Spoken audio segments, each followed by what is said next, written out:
So week 2 of our lesser known heroes of the Bible series. Last week we talked about Aaron. And Aaron was the guy whose name was always preceded by "and." Because it was Moses and Aaron. Aaron, the first sidekick in history. Always second. But a crucial person in God's story, a crucial person in the redemption of the Israelites and in our redemption too. So this man that we don't hear a lot about him later on, but he was a key figure. And without Aaron, Moses would never have been able to do what he was able to do. Without Aaron being the spokesperson for Moses, Moses could not have been the one that led the Israelites out of slavery. So, definitely a hero, definitely an important person.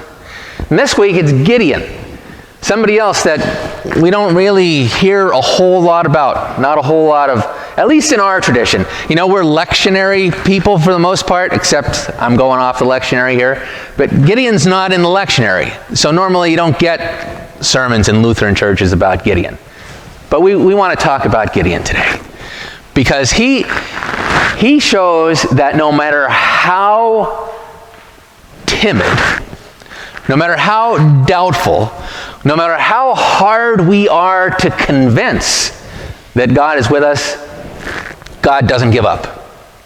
And that's precisely the person that God uses to deliver God's people. As Gideon, he is, as he points out, he is of the least clan of the tribe. He has no power. He's a little guy. And the angel of the Lord shows up and says, "Hello, mighty warrior." And Gideon is, "You talking to somebody else? Really? Me? You're going to call me mighty warrior? How is that even possible?" And the angel is commissioning him to defeat the Midianites. Because what's been happening is the Midianites have been coming into Israel around harvest time every year and stealing the crops. They would come in raids, they would steal all the crops, steal everything good, and burn the rest.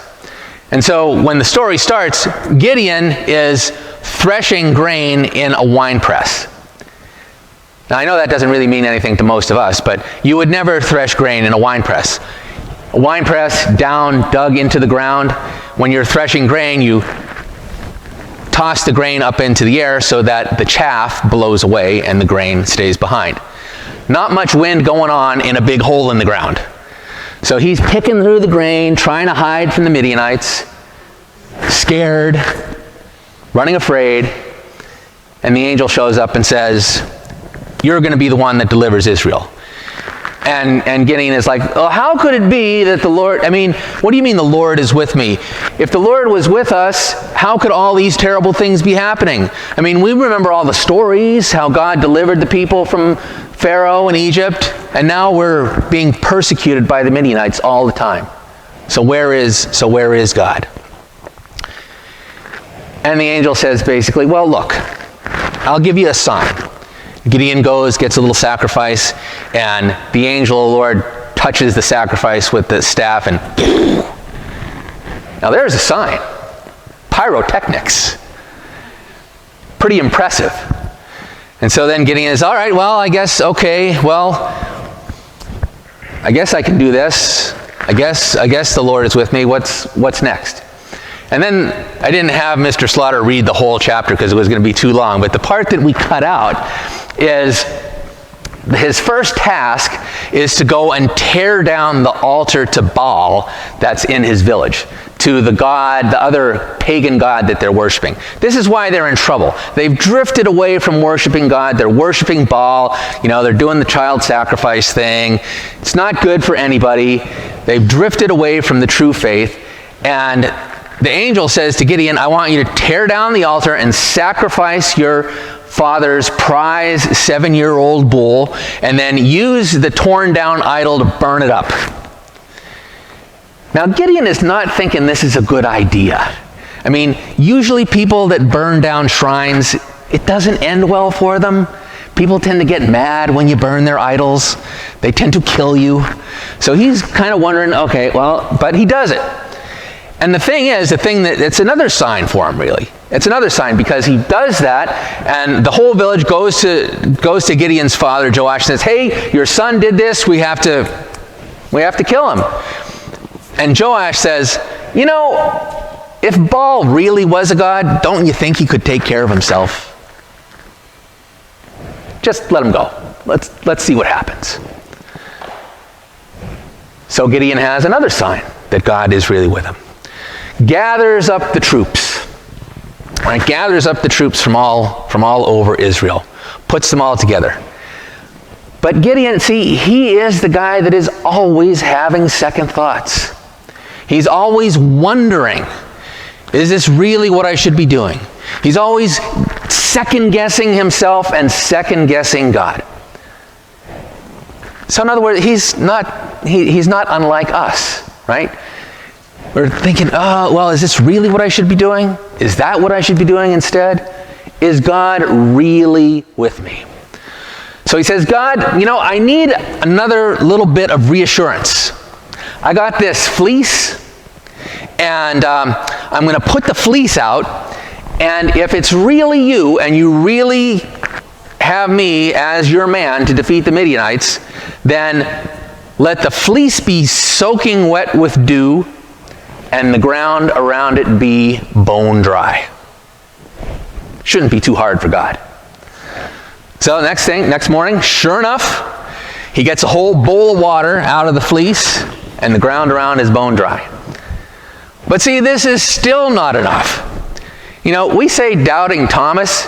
I mean, we should really be doubting Gideon, right? I mean, Gideon was way pushing God's buttons way more than Thomas ever did.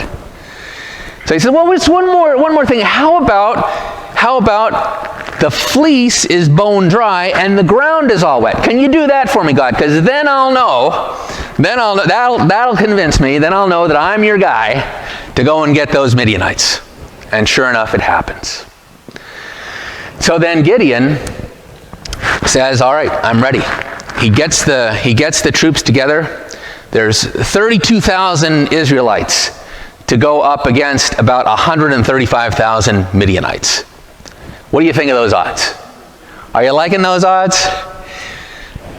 So God says to Gideon, you know what? You got too many guys.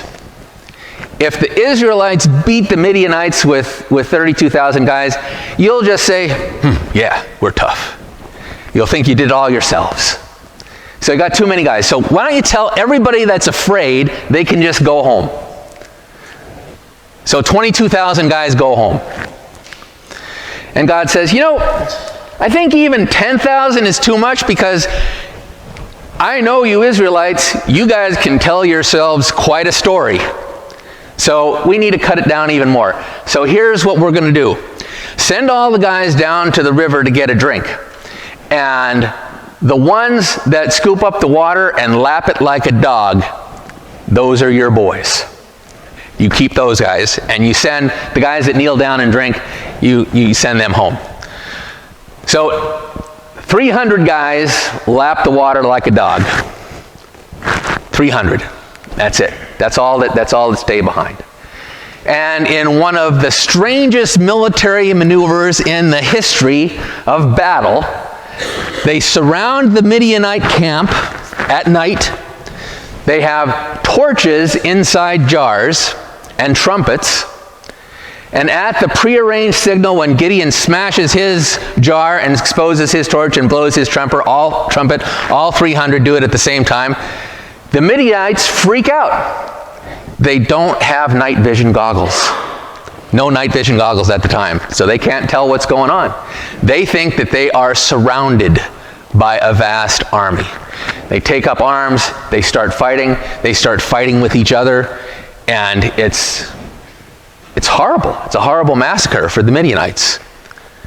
And you would think, now stuff like that can't happen, but I think you all know, the thing is friendly fire is a real thing, even in current military operations. And you think back then how they didn't have any technology. People start swinging their swords in the dark, it's going to get pretty ugly pretty quick. And so the Israelites defeat the Midianites. Or, more accurately, the God of Israel defeats the Midianites. And that's the thing. I think that's why God invited Gideon to be the one that partnered with him. Precisely because he was so afraid. Precisely because he saw himself and others saw him as so weak. Precisely because he had so many doubts and needed so much reassurance. Because that made it crystal clear that it wasn't about Gideon. It wasn't about the 32,000 guys. It wasn't about the 10,000 that stayed. It wasn't even about the 300 that were actually there. It was about God's faithfulness. It was about God showing up. And the thing is what Gideon shows us is that in the midst of all our fears, in the midst of all our doubts, in the midst of all our second guessing, God continues to show up. God continues to show up and save us. And that's good news.